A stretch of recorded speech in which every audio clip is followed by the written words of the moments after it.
겉모습만 대강 보는 사람들. 마르크스는 현미경 비유를 통해 겉모습만 대강 보는 사람들을 비판합니다.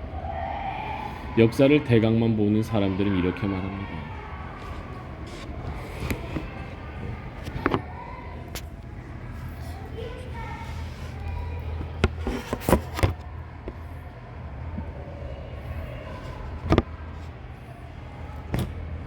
언제나 사람들은 땀을 흘려야 먹을 것을 구할 수 있었다. 노동이 가치의 원천이라는 것은 어느 시대나 진리라고. 그러나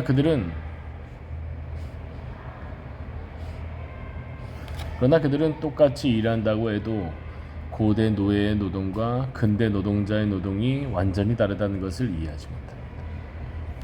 고대 노예의 노동과 근대 노동자의 노동.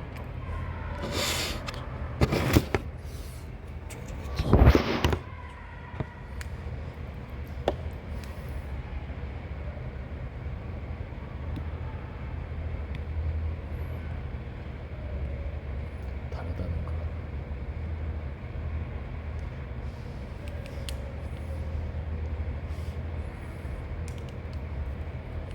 마르크스에 따르면 고대 노예는 생산수단이지만 노예는 생산수단, 근대 노동자는 생산자입니다.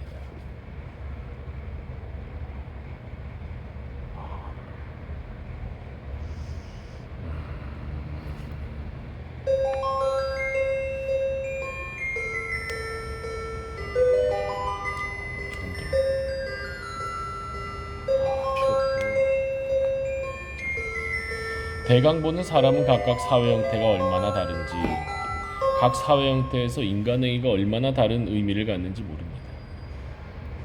얼마나 다른 의미를 갖는지.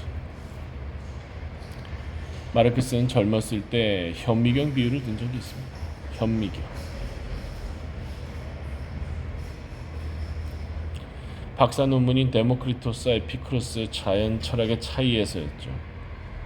1840년. 여기서도 그는 겉모습만 대강 보는 사람들을 비판합니다. 잘 알려진 것처럼 데모크리토스와 에피쿠로스는 모두 원자론을 주장했죠. 큰 틀에서 일반적 고찰만 한 사람들은 에피쿠로스의 독특함을 알아보지 못합니다.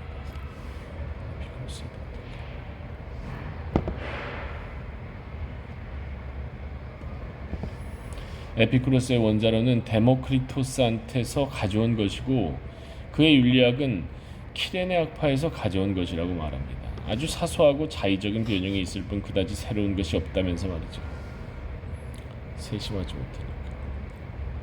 대강만 보면 에피쿠로스는 데모크리토스가 말한 원자들의 두 가지 운동, 즉 낙하와 충돌의 운동 하나를 추가했을 뿐입니다.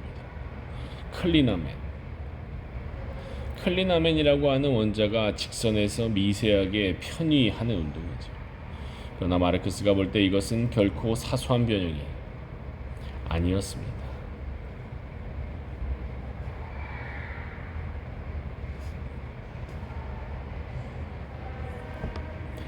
클리나멘은 기존의 원자론에 대한 사소한 추가사항이 아니라 원자론의 기본 원리를 교체한 일대 사건이었죠. 완전히 새로운 원자론의 탄생이었고 새로운 자연학, 새로운 윤리학, 새로운 역사학의 탄생이었습니다. 이것을 알아차리려면 미세한 균열을 읽어낼 수 있는 세심한 눈이 필요합니다.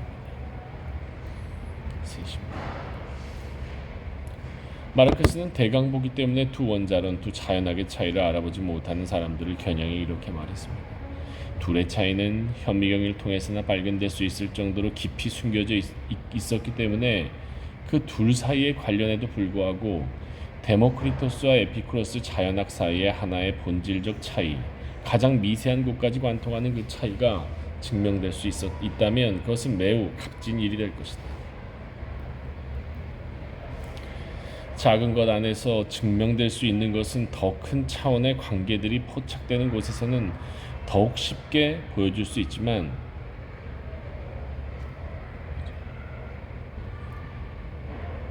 반대로 아주 일반적인 고찰로부터 시작할 때는 그 결과를 개개의 것들에서 확증할 수 있을지 불투명한 것이다.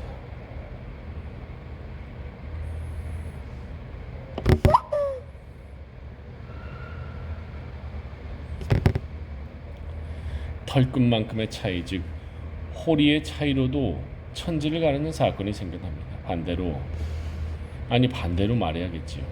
천지를 가르는 사건도 호리의 차이에서 시작합니다. 그러니 천체를 가를 작은 균열을 알아보는 것이 중요합니다. 겉보기에 비슷하다고 대충 보는 것, 아마도 마르크스 정치경제학자들의 큰 문제 중, 마르크스는 정치경제학자들의 큰 문제 중 하나가 이 둔한 시선이라고 생각했던 것 같습니다. 근대의 시선으로 과거를 대강 보는 것,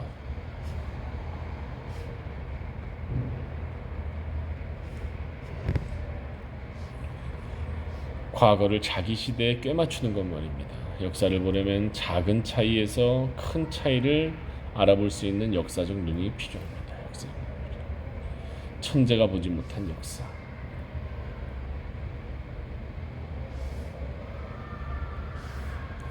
마르크스는 2000년 이상 이어온 온갖 노력에도 불구하고 부르주아 사회의 세포라고 할 상품을 해명할 수 없었다고 했습니다.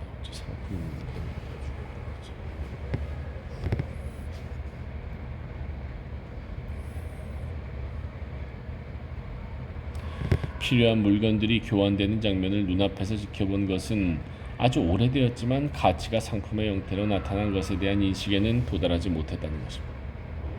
물건들이 교환되는 가치가 상품의 형태를 취하는 게 이게 중요한 거죠. 가치가 상품의 형태로 나타나는 것에 도달하지 못한다.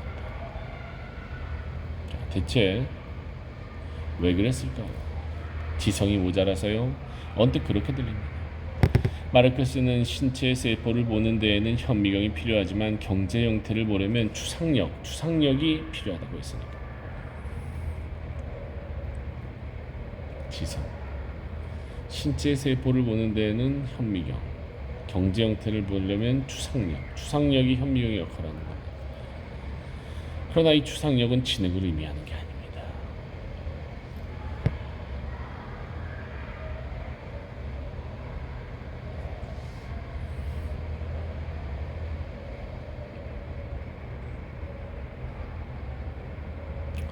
그러나 이 추상력은 지능을 의미하는 게 아닙니다. 인간이 추상력을 발휘하기 위해서는 그런 추상력이 가능한 조건이 역사적으로 갖추어져야 합니다. 추상력이 가능한 조건. 이게 뭘까? 추상력이 가능한 조건은 대체 뭘까? 그런 추상이 가능한 조건. 이게 중요합니다. 그런 추상이 가능한 조건.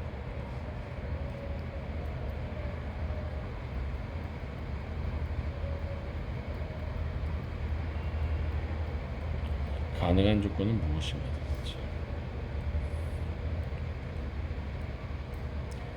마르크스가 2000년 이상이라는 표현을 쓴 것은 자본론 제1권 제1장에 나오는 가치 형태에 관한 설명을 참고하건대 아마도 아리스토텔레스를 염두에 둔 것이 아닌가 싶습니다.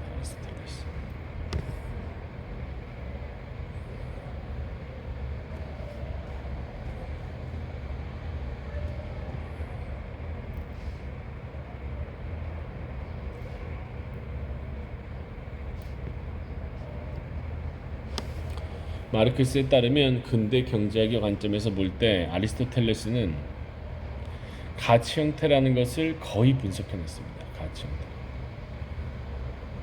아리스토텔레스는 누군가 5개의 침대 있고 한 채의 가옥이라고 말한다면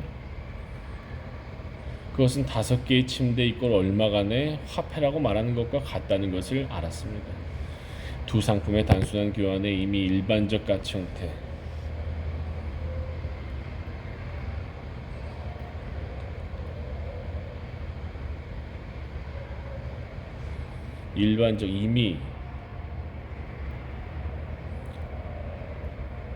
일반적 가치 형태, 이에 관해서는 이 시리즈 2권에서 자세히 이야기하겠습니다. 일반적 가치 형태가 숨어 있음을 간파한 것입니다.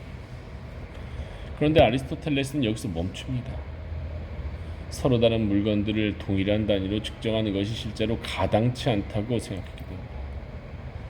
상인들은 임시변통으로 한 것, 즉 편의상 그런 것이 실제로는 불가능하다고 생각했습니다.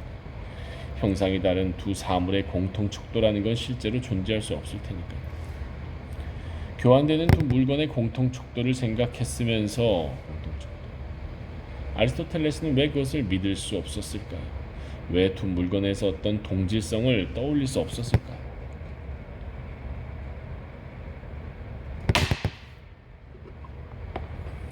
그는 한편으로 눈앞에서 보았으면서 다른 한편에서 눈앞에 있는 것을 보지 못했습니다. 그의 지성이 모자랐던 걸까요? 그러면 지성이 아니라 추상이 모자랐다는 건가? 추상이? 19세기에는 여느 정치 경제학자들도 쉽게 보게 된 것을 그는 왜 볼 수 없었을까? 이것은 천재성의 문제가 아니라 역사성의 문제입니다. 천재성의 문제가 아니라 역사성의 문제. 천재성과 역사성.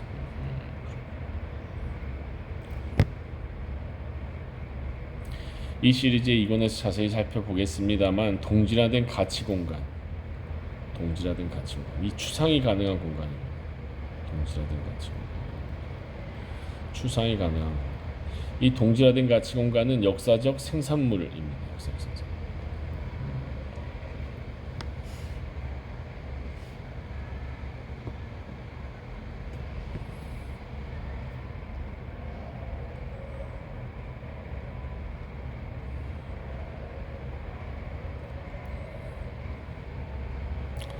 다시 말해 생산자들 사이에 동등성이 확보되어야 하고 신분해봐. 상이한 노동자들이 동질적으로 보일 정도로 단순 노동이 통계적으로 일반화되어야 합니다. 따라서 아리스토텔레스가 볼 수 있으려면 더 많은 지성이 아니라 새로운 역사가 필요했던 겁니다. 어떤 추상이 가능한 공간이 펼쳐져야 돼요.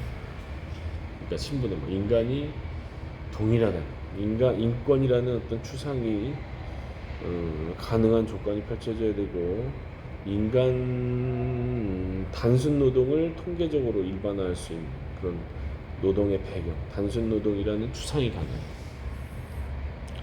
역사 유물론은 영원한 역사 법칙에 대한 발견이 아니다. 역사 유물론은 영원한 역사 법칙에 대한 발견이 아니다. 마르크스주의자들 중에서는 역사 유물론을 역사를 관통하는 철의 법칙을 찾는 것이라고 생각하는 사람들이 있습니다. 역사를 관통하는 철의 법칙, 역사 유물.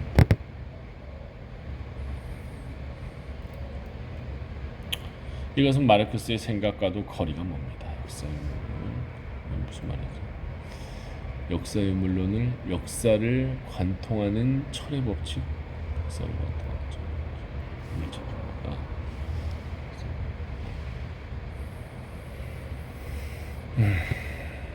이것은 마르크스의 생각과는 너무도 거리가 멉니다. 역사 유물론은 각각의 사회 형태가 지닌 고유 법칙을 이해하는 것이지, 역사 유물론이란 각각의 사회 형태가 지닌 고유 법칙을 이해하는 것이, 그렇지, 철의 법칙이 아니고 각각 역사적 단계에 해당하는 고유 법칙을 찾는 게 역사 유물론이죠. 왜냐하면 당대의 유물론적 하부 구조가 뭔지에 따라서 규정이 되니까. 결코 역사적 형태들을 가로지르는 영원한 법칙을 찾는 것이 아닙니다. 이 영원한 법칙 찾는 게 관념론이죠. 유물론하고 반대잖아.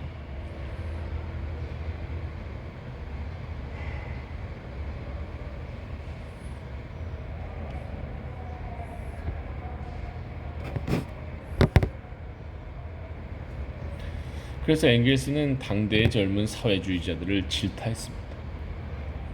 그들은 역사 유물론자를 자처하면서도 개개의 역사 연구는 소홀히 했거든요. 오늘날 유물론적 역사관에 있어서 그것을 역사를 연구하지 않으려는 구실로 삼으려는 사람들이 많습니다. 마르크스가 지난 1870년대 프랑스 마르크스주의자들을 두고 내가 아는 모든 것은 그것은 내가 마르크스주의자가 아니라는 것이다 라고 말한 것처럼 말이에요.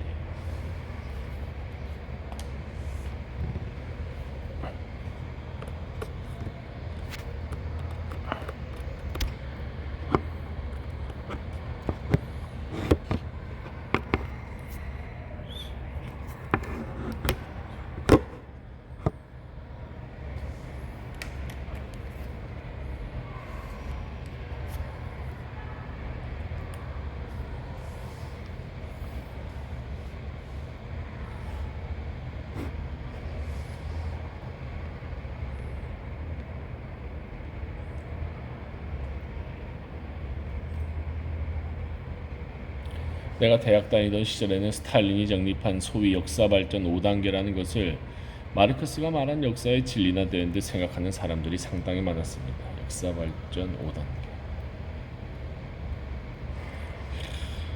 스탈린을 믿었구나.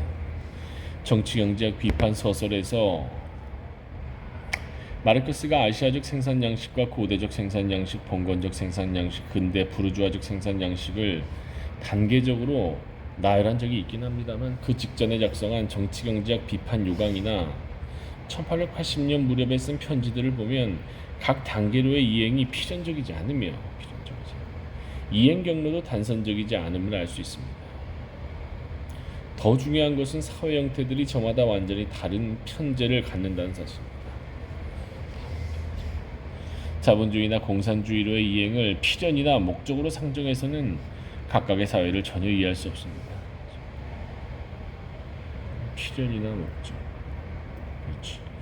근데 이게 그럼 필연적이다라는 게 대체 어디서 나온 거야? 필연이나 목적으로 상정해서는 각각의 사회를 전혀 이해할 수 없습니다. 그렇지. 역사 유물론자라면 각각의 사회 형태를 추상적 도식에 꿰맞추어 바라보면 안 됩니다. 오히려 역사적으로 독특한 그 사회의 편제를 읽어내려고 노력해야죠. 역사 유물론자일수록 더 섬세하고 더 많이 찾아보고 더 많이 공부해야 합니다.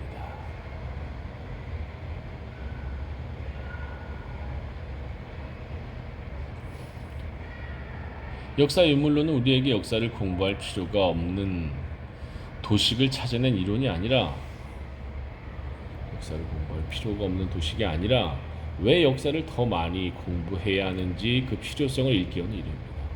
나는 이 시리즈의 2권에서 그러니까 자본 제1권 제1장 끝부분을 다룰 때 이 점을 다시 강조할 겁니다. 마르크스가 얼마나 역사성을 중시하는지를 우리는 거기서 다시 확인할 수 있을 겁니다.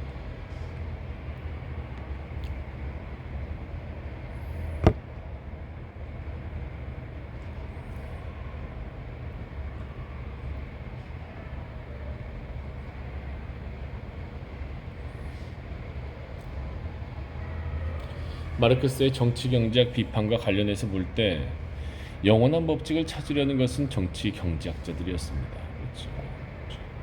영원한 법칙과 관계가 멀지. 그들은 부르주아 사회의 고유한 것을 영원한 것으로 간주했지. 마르크스는 프루동을 비판할 때도 이 점을 지적합니다. 그는 프루동의 심각한 문제 중 하나로 역사적 지식의 결핍을 들었습니다. 역사적 지식의 프루동에 대한 평가를 요구하는 안넨코프에게 마르크스는 이렇게 썼습니다. 프루동은 경제적 범주들은 이 현실적 관계들의 추상일 뿐이라는 것, 이들 관계가 존속하는 한에서만 진실이라는 것을 보지 못했습니다.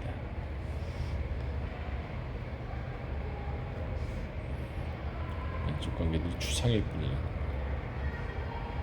이들 관계가 존속하는 한에서만 진실이다. 그래야 그는 이들 경제적 범주에서 일정한 역사적 발전, 즉 생산력들의 일정한 발전에서만 적용되는 역사 법칙을 보지 않고 영원한 법칙을 보는 부르주아 경제학의 오류에 빠졌습니다. 일정한 역사적 발전, 생산력들의 일정한 발전에서만 적용되는 역사 법칙 보지 않고 영원한 법칙. 정치경제학의 범주들은 자본주의적 생산양식, 부르주아적 사회관계들을 전제할 때에만 의미가 있습니다. 그런데 이 전제들은 역사적 산물입니다. 이 점을 놓치면 역사적 산물, 형이상하게 되고 맙니다. 초월적인 형이상하게 됩니다. 이 역사성을 놓치면, 초월론적인 역사성을 놓치면 초월적 형이상하게 됩니다. 철학의 빈곤에서 마르크스가 정치경제학에 대한 프루동의 설명을 정치경제학의 형이상학이라고 한 것은 이를 지적하기 위해서였습니다. 자본을 읽을 때도 이 점을 놓치지 말아야 합니다. 자본은 결코 초역사적 법칙을 말하는 책이 아닙니다. 마르크스는 서문에 이렇게 썼습니다. 현대사회의 경제적 운동 법칙을 발견하는 것이 이 책의 최종 목적입니다.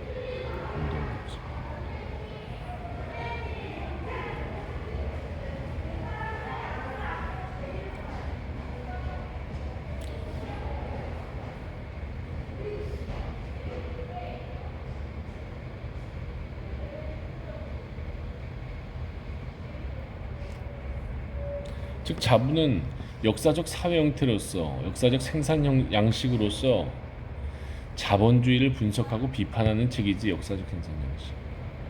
역사적 생산 양식으로의 자본주의지 결코 역사를 관통하는 영원한 법칙을 말하는 책이 아닙니다.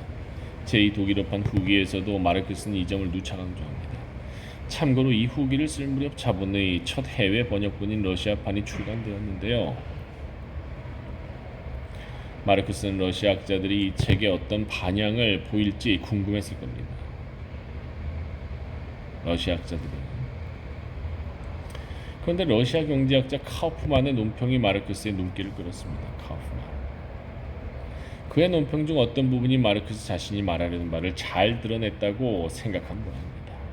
마르크스는 카우프만에 대해 이 논평자는 나 자신의 방법이라고 생각하는 것을 아주 정확하게 묘사했다고 했습니다. 카우프만은 이렇게 말했습니다. 어떤 사람은 경제생활의 일반 법칙은 현재에 적용되든 과거에 적용되든 동일하다고 말할 것이다. 이거는 초월적 형이상학적으로 보는 거지. 경제생활의 법칙은 바로 이것을 마르크스는 부인한다. 그러니까 마르크스는 초월론적, 추상적이지 않은 초월론적, 그에 따르면 그런 추상적 법칙은 존재하지 않는다.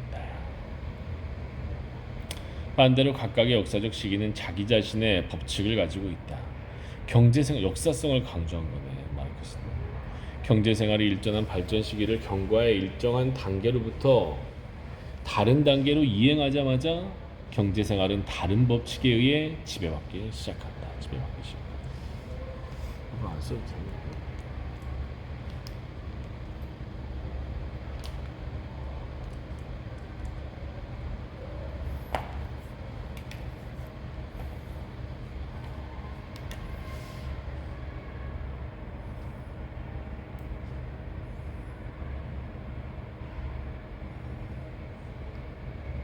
그 유명한 흑인은 흑인이다. 그러나 어떤 조건에서만 노예가 된다. 이거죠.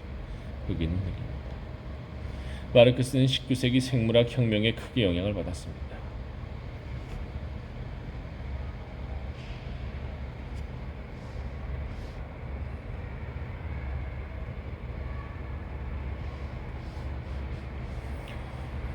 생물학, 19세기 생물학. 그는 사회 형태를 곧잘 유기체에 비유했고 사회 형태 분석을 해부학처럼 생각했습니다. 참고로 독일 이데올로기에서 그는 사회 형태를 편제에 따라 구분했는데요.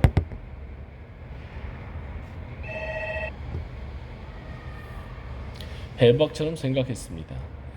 참고로 그는 사회 형태를 편제에 따라 구분했는데요. 여기서 땡땡이라는 말은 관절을 의미합니다. 해방 용어죠. 마르크스는 기관들이 어떤 구조를 이루고 있느냐에 따라 동일한 현상도 전혀 어떤 구조를 지니고 있느냐에 따라 동일한 현상도 전혀 다른 법칙에 지배를 받는다고 생각했습니다. 이를테면 개인, 공동체, 생산수단의 도식을 가진 사회와 개인, 공동체, 생산수단 개인, 생산수단, 공동체 도식을 가진 사회는 완전히 다른 사회예요. 배치가 다르면 완전히 의미가 달라진다는 거죠. 배치가 다르면. 전자에서는 개인이 공동체의 시민이 되어야 생산수단을 가질 수 있는데 후자에서는 생산수단을 가지면 공동체 일원이 되는 거예요. 부자에서는 개인이 생산수단을 가지고 있어야 공동체에 참여할 수 있습니다. 동일한 요소를 가지고 구조만 달라져. 편제만 조금 바뀌어도 완전히 다른 사회 형태가 전개되는 겁니다. 만약 저기서 공동체항을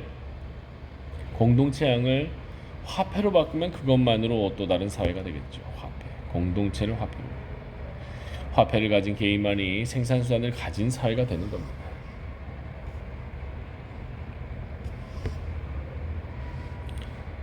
화폐를 가진 개인만이 생산수단을 가진 사회. 이는 생산수단이 상품화된 사회라는 것을 말해줍니다. 화폐를 가진 개인만이 생산수단을 갖는 사회. 생산수단이 상품화된 거죠. 그렇지. 생산수단이 상품화된 사회. 마르크스는 사회적 편제에 따라 동일한 인간도 다른 존재가 된다는 것을 임노동과 자본에서 이렇게 표현하기도 했습니다. 흑인은 흑인이다. 특정한 조건에서만 흑인은 노예가 된다.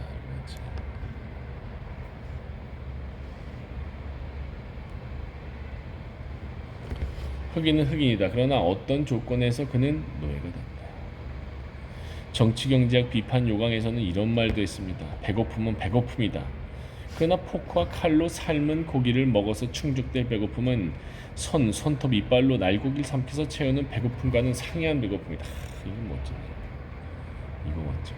배고픔은 배고픔이다. 그러나 포크와 칼로 삶은 고기를 먹어서 충족될 배고픔은 손톱, 이빨로 날고기를 삼켜서 채우는 배고픔과는 상이한 배고픔이다. 이거는 대단한데. 자, 이거는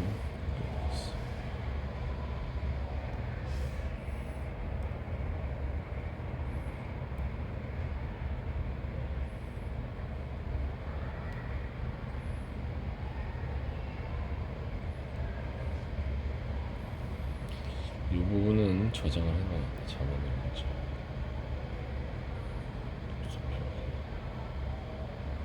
자본을 먼저. 없네.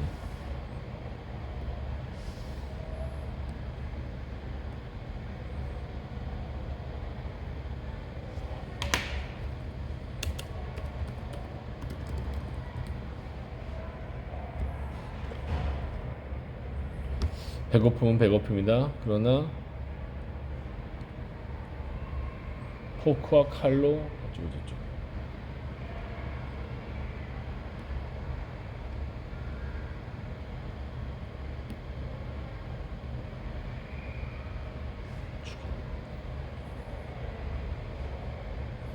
이쪽에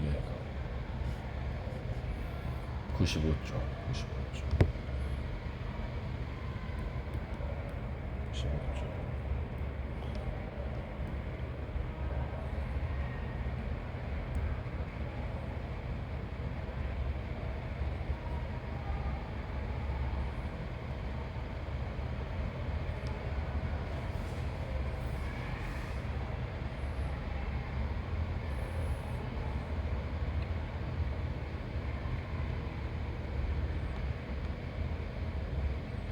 배고픔은 배고픔이다. 그러나 포크와 칼로 삶은 고기를 먹어서 충족될 배고픔과 손톱, 이빨로 날고기를 삼켜서 충족될 배고픔은 다른 배고픔이죠.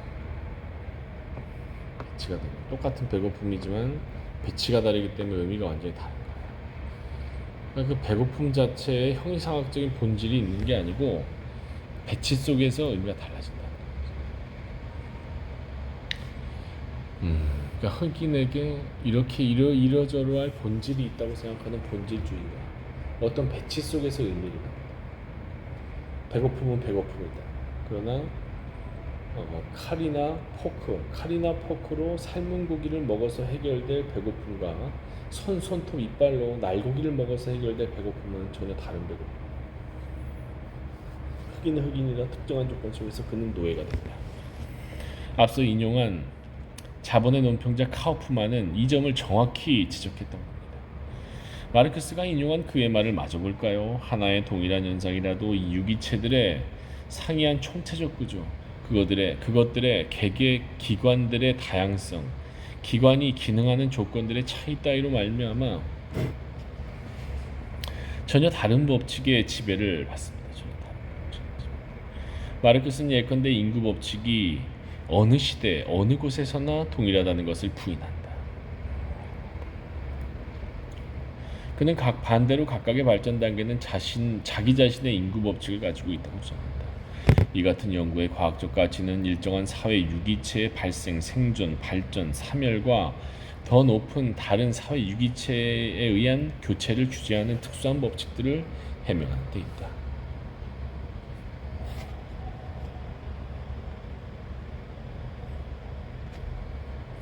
마르크스는 모든 시대에 적용될 인구 법칙을 주장한 게 아니라 각각의 시대는 자기 시대의 인구 법칙을 갖는다는 점을 주장했습니다. 마르크스가 자본에서 분석하고 드러내는 법칙이나 경향들은 자본주의적 생산 양식, 부르주아적 사회관계가 지속하는 한에서만 적용되는 것입니다. 이게 중요한 거지. 자본주의적 생산 양식과 부르주아적 사회관계가 지속하는 한에서만, 이런 한에서만 적용되는 거지 영원한 법칙이 아니라는 거야. 이 사회 유기체에서만 관철되는 것이죠. 마르크스는 자본주의적 생산 양식과 부르주아적 사회관계가 역사적으로 매우 특수한 형태라는 점을 계속 공격합니다. 매우 특수한 사회 형태, 매우 특수한 형태라는 점. 그러니까 다른 역사적 장으로 들어가면 달라진다는 거지.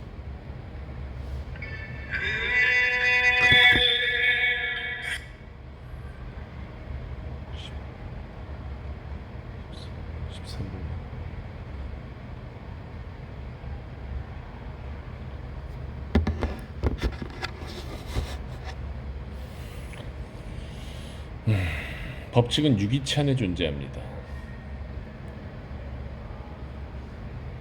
자본주의적 생산 양식에서 관철되는 법칙이나 경향의 효력을 우리 시대 안에 가둡니다. 이게 초월적 경향이 아니라는 거지. 이는 앞서 내가 비판이 과학보다 멀리 간다고 한 것과 통하는 말입니다.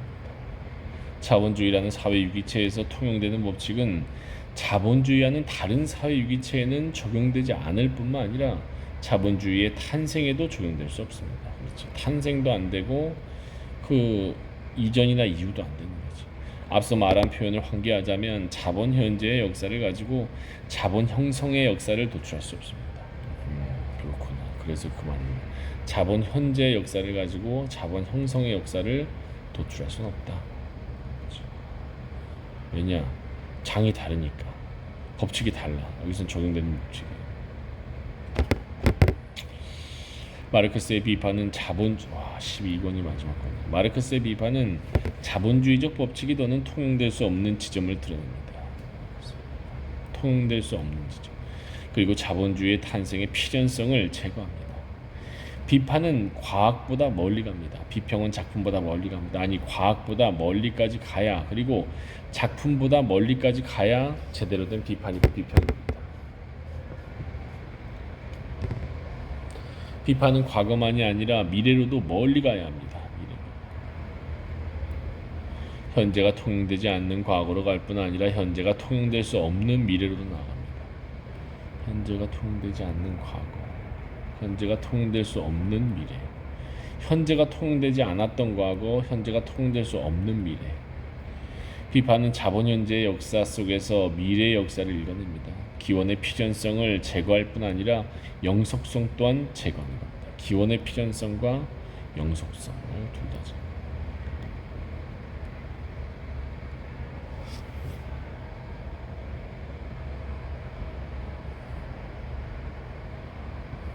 이와 관련해 카우프만의 끝부분 언급이 중요합니다. 마르크스가 한 사회 유기체의 발생과 발전을 다룰 뿐더러 그것의 사멸, 다른 사회 유기체로의 교체를 다룬다고 한 부분 말입니다. 이는 마르크스가 자본에 사용한 비판적이고 혁명적인 방법이라고 언급한 변증법과도 통하는 것인데요. 마르크스는 사회 유기체의 작동 원리 속에서 그것의 해체 원리를 읽어냅니다. 더 자세한 내용은 이 책의 부록 노트에서 따로 다루겠습니다. 다만 여기서는 비판의 역사성에 대해서만 간단히 말해둡시다. 자본에서 정치경제학, 비판은 정치경제학, 더 나아가 자본주의적 생산 양식을 철저히 역사적으로 특수한 형태로 고찰하고 있으며 자본주의의 역사적 필연성이나 미래로의 영속성을 제거하고 오직 역사적 이행 속에서만 그것을 보고 있습니다. 역사적 이행 속에서.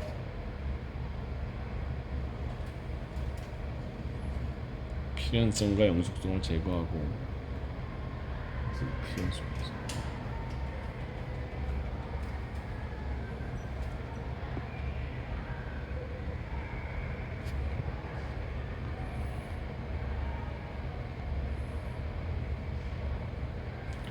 마르크스는 노골적으로 프롤레타리아트 편을 들었습니다. 그는 이 책을 친구 빌헬름 볼프에게 헌정했는데 주목할 것은 볼프의 이름 앞에 붙은 수식 문구입니다. 나 잊을 수 없는 법, 프롤레타리아트의 용감하고 성실하며 고결한 선봉투사 볼프는 그리운 친구의 이름이면서 프롤레타리아트 투사의 이름이기도 한 겁니다. 노골적으로 프롤레타리아트의 마르크스. 자본의 헌정. 빌헬름 볼프한테 헌정했고 다윈한테 헌정하려고 하다가 그런 건가? 원래는 다윈 아니었나?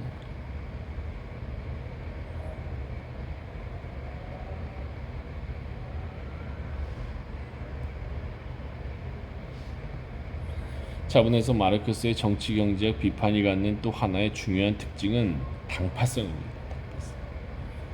보이는 것과 관련해 마르크스가 자본의 초판 서문에서 두 가지 비유를 썼다고 했는데요. 보이는 것.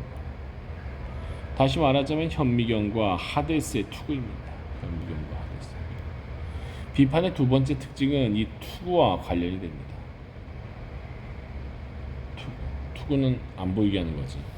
마르크스는 페르세우스는 괴물을 잡기 위해 투구를 썼지만 부르주아 경제학자들은 괴물의 존재를 부인하기 위해 투구를 깊이 눌렀었다고 했습니다. 괴물을 잡기 위해서가 아니라 괴물의 존재, 자본주의라는 괴물의 존재를 부인하기 위해 투구를 뒤집어 쓰고 가렸다는 거예요. 자신들의 눈과 귀를 가렸다는 이야기죠. 눈과 귀를 가렸다. 현미경이 보이지 않는 것과 관련된다면 투구는 보지 않는 것과 관련된다. 현미경은 보이지 않는 것, 투구는 보지 않는 것. 그러네. 현미경은 보이지 않는 것, 투구는 보지 않는 것. 그렇구나.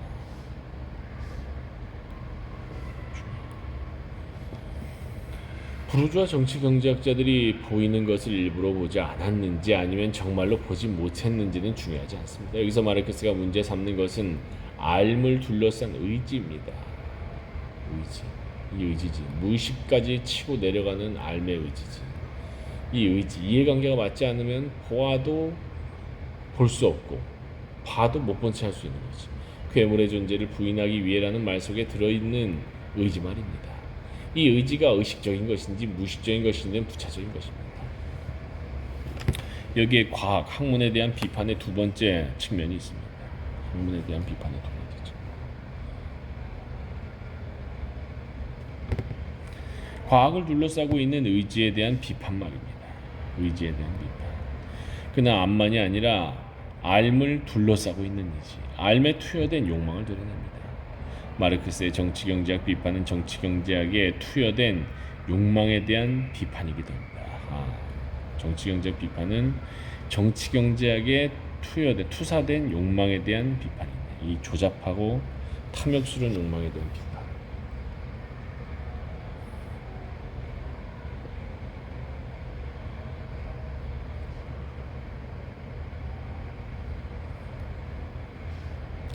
마르크스에 따르면 정치경제학은 그것이 다루는 문제의 성격 때문에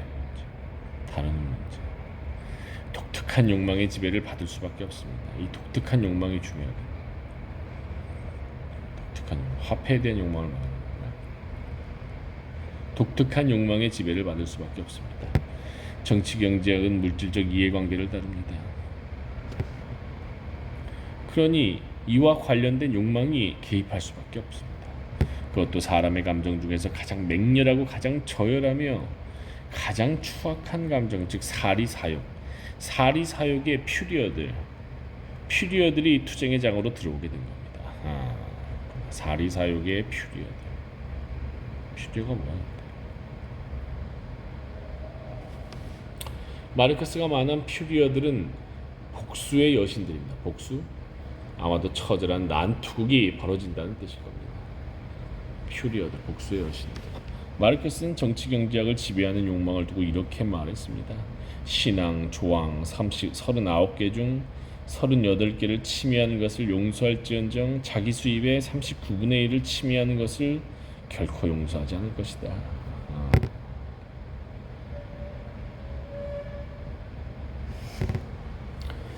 비판은 혁명이다. 그런데 이론적 비판은 정치적, 사회적 혁명과도 깊이 관련됩니다. 비판이 과학을 떠받치는 근거의 근거 없음을 드러내는 것이라면, 자, 비판이 근거의 근거 없음을 드러내는 것이라면 그것의 정치적 의미는 혁명이라고 할 수 있습니다. 제2독일어판 후기에서 마르크스는 실제로 정치경제학에 균열이 나타나고 학파들이 형성되어 투쟁하며 정치경제학 이론이 위기에 처하고 끝내 붕괴되는 과정을 당대의 정세 변화 및 혁명과 관련짓고 있습니다.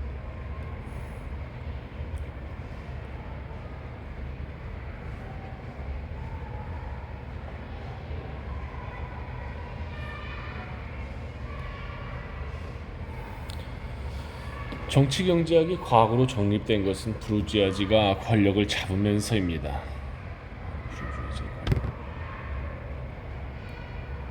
권력과 관련. 신분제를 타도하면서 부르주아지는 제3신분이었던 자신을 보편신분으로 제시했습니다. 이와 함께 부르주아지의 이해관계도 보편적인 것으로 나타날 수 있었습니다. 그런데 보편적 이해관계와 욕망과 의지는 이해관계와 욕망과 의지로 나타나지 않습니다. 보편적 이해관계와 부르주아지의 이해관계도 보편적인 것으로. 보편적 이해관계와 욕망과 의지는 이해관계와 욕망과 의지로 나타나지 않는다. 오히려 아무런 이해관계도 없는 것처럼, 어떤 이해관계와도 무관한 것처럼 나타난다. 그렇지, 보편적이라는 게 그런 거지. 보편적 이해관계, 욕망과 의지는 이해관계와 욕망과 의지로 나타나지 않는 거지. 아무런 이해관계도 없는 것처럼, 무관한 것처럼. 그저 과학이고 진리인 것이죠. 그런데 이것은 마르크스의 표현을 빌리면 계급투쟁이 아직 발전하지 않았던 시기인 것입니다. 지우고 여기까지.